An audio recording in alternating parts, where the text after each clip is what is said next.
Most people think elite soldiers are fearless. Wrong. They feel the same fear you do. Heart racing, hands shaking, vision narrowing. The difference, they use it.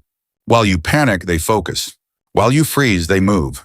Special forces don't remove fear. They reprogram it. And once you understand how they do this, you'll never experience stress the same way again. Because fear, properly trained, becomes one of the most powerful focus tools your brain has. Today, I'm going to show you exactly how they do it. 3 systems, used by Navy SEALs, Delta Force, and other Tier 1 units. And by the end of this video, you'll understand why what you call anxiety is actually unused cognitive fuel. Chapter 1, the adrenaline paradox. Most people think adrenaline ruins performance. Wrong. Adrenaline sharpens performance. But only if your brain knows what to do with it. When you feel fear, your body activates the fight or flight response. Heart rate spikes, breathing accelerates. Your brain releases adrenaline and cortisol. Most people experience this as panic, tunnel vision, racing thoughts, loss of control. But elite soldiers experience something different, clarity, because they train their brains to interpret adrenaline differently. Psychologist Kelly McGonigal from Stanford studied this phenomenon. She discovered something fascinating. People who interpret stress as performance fuel perform dramatically better under pressure. Same hormones, same physiological response, different interpretation. Your brain labels the signal. If your brain thinks stress equals danger, you panic. If your brain thinks stress equals readiness, you focus. Special forces train this reinterpretation deliberately. During SEAL training, instructors constantly push recruits into controlled stress. Explosions, sleep deprivation, extreme physical exhaustion. But they repeat one message over and over. Your racing heart, that's power. Your shaking hands, that's energy. Your fast breathing, that's oxygen loading for action. They're teaching the brain a new equation. Fear equals readiness, and over time, the brain rewires. Neuroscientists call this cognitive reappraisal, and it literally changes how the brain processes stress. The amygdala, your brain's fear center, stops treating adrenaline like a threat. Instead, the prefrontal cortex takes control. That's the decision-making part of your brain.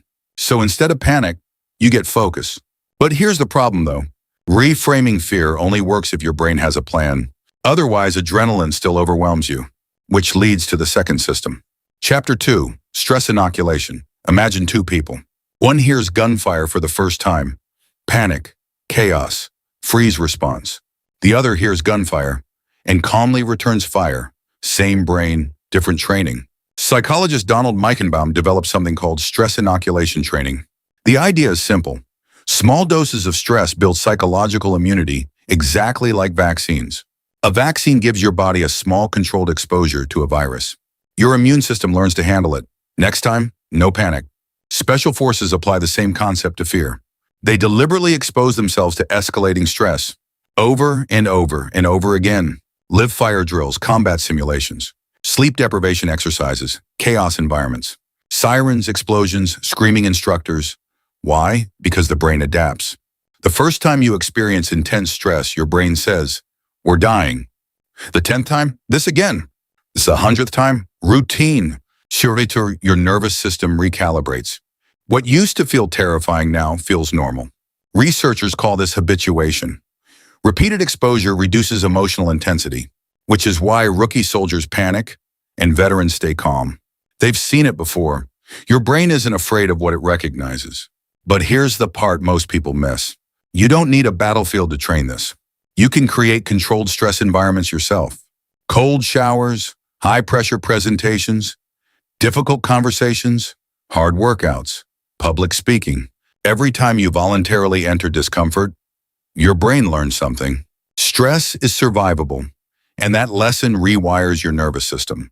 But even stress training isn't enough, because fear does something dangerous to the brain. It shrinks your attention, which leads to the third system. Chapter 3, the focus tunnel. Fear narrows your perception. Evolution designed it this way. When your ancestors faced a predator, they didn't need to notice flowers. They needed to notice teeth. So fear compresses your attention. Your visual field narrows, your hearing changes. Your brain filters information aggressively. Most people experience this as confusion. Special forces experience it as precision. Why? Because they train attention. During combat training, soldiers learn something called task fixation. Focus on the mission. Ignore everything else. Bullets flying, irrelevant. Noise, irrelevant. Pain, irrelevant. Only the objective matters. Researchers studying police officers discovered something interesting. Under extreme stress, untrained people lose up to 80% of their situational awareness. They miss obvious details, they forget procedures. They freeze. But trained operators maintain clarity because they anchor their attention to a single priority. One task, one objective, one next step. Not the entire situation, just the next action. Special forces call this the next 10 seconds rule. Don't think about the entire mission. Think about the next 10 seconds. Clear the doorway, move to cover, reload, advance. Fear overwhelms the brain when it faces complexity. Break the mission into microtasks, and fear disappears. Psychologists call this cognitive chunking. Your brain handles small tasks easily. Big problems create panic. Small steps create momentum. This is why elite units train procedures endlessly. Clear room, stack formation, communication patterns. They repeat them thousands of times. So when stress hits, they don't think. They execute. Muscle memory takes over. But here's the problem, though. Even trained soldiers can still panic. Because fear has a second weapon. Your breathing. Chapter 4, the breathing override. When fear hits, your breathing becomes shallow and fast. Your body thinks it's helping. More oxygen, more energy, but something else happens. Your brain loses carbon dioxide balance. That disrupts neural stability. Your vision narrows. Your hands shake. Your thinking becomes chaotic. Elite soldiers know this. So they control the one system that controls everything else. Breathing. The U.S. military teaches a technique called combat breathing, also known as box breathing. 4 seconds inhale, 4 seconds hold, 4 seconds exhale, 4 seconds hold, repeat. This simple rhythm does something powerful. It tells your nervous system, threat under control. Your heart rate drops, your cortisol stabilizes. Your brain regains executive function. Navy SEAL Commander Mark Devine teaches this exact technique to Special Forces units because controlled breathing activates the parasympathetic nervous system. That's the calming system, the opposite of fight or flight. So instead of trying to eliminate fear, they regulate it. Fear becomes a controlled burn instead of a wildfire. This is why elite soldiers often look calm during chaos. They're not calm, they're regulated. But here's the thing though, even breathing and training aren't the real secret. The real advantage comes from something deeper, something most people never train. Mental rehearsal. Chapter 5, the brain simulator. Before elite soldiers ever enter combat, they've already fought the battle hundreds of times, inside their head. Special Forces units rely heavily on visualization training. They mentally rehearse missions step by step. Every movement, every decision, every potential complication. Why does this work? Because your brain struggles to distinguish imagination from reality.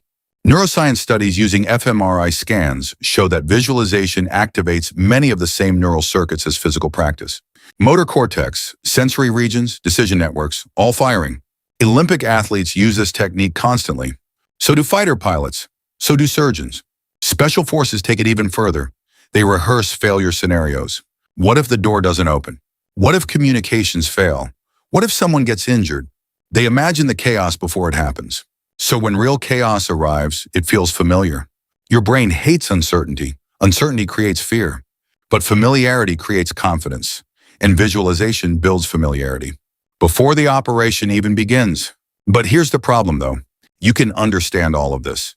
Adrenaline reinterpretation, stress exposure, focus narrowing, controlled breathing, mental rehearsal, and still fail under pressure.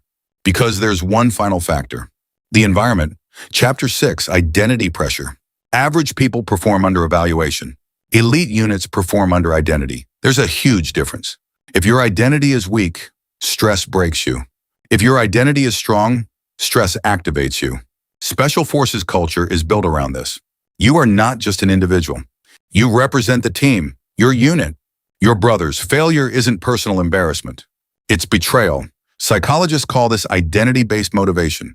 When your actions reflect who you believe you are, your brain unlocks extraordinary resilience.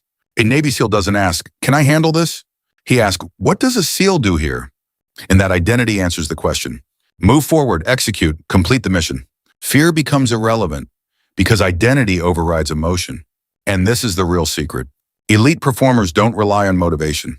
They rely on identity. But here's the thing though. Once you understand these systems, fear stops looking like an enemy. It starts looking like a tool. Your racing heart, fuel, your adrenaline. Focus chemical, your stress, preparation signal. Fear is not weakness, fear is unused capacity. Special forces simply learned how to use it. Which means you can too. Reinterpret adrenaline. Expose yourself to controlled stress. Focus on the next step. Control your breathing, rehearse the scenario. Build an identity that doesn't quit. Do this consistently, and the same emotion that once paralyzed you will become your sharpest weapon. But here's the final problem. Even if you master fear, most people still fail under pressure. Not because of emotion, because of mental fatigue. Your brain simply runs out of energy. That's why elite operators train another system most people ignore. A system that allows them to stay sharp even after 72 hours without sleep. And once you understand how that works, you'll realize your brain has far more capacity than you think. That's why I made the next video breaking down how elite units maintain extreme focus under total exhaustion. Watch it next. Your brain will never feel tired the same way again. Create a new script entitled,